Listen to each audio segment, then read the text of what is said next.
the Red London bus, known across the world as a symbol of the capital, but a long-term decline in passenger numbers has forced Transport for London to consider cutting or axing some of the best-known routes across the capital.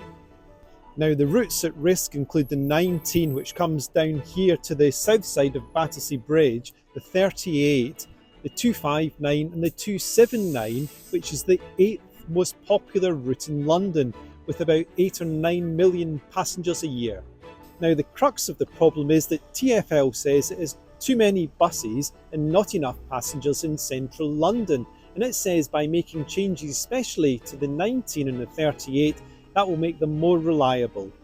However, campaigners have warned that by shortening routes creates uncertainty for passengers, will mean many more having to change buses and wait at busy bus stops for another bus to arrive, and it could actually deter people from using buses in the first place.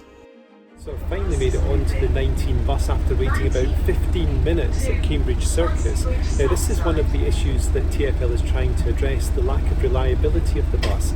But the changes that it has in mind would mean that this bus would no longer go all the way to Battersea Bridge.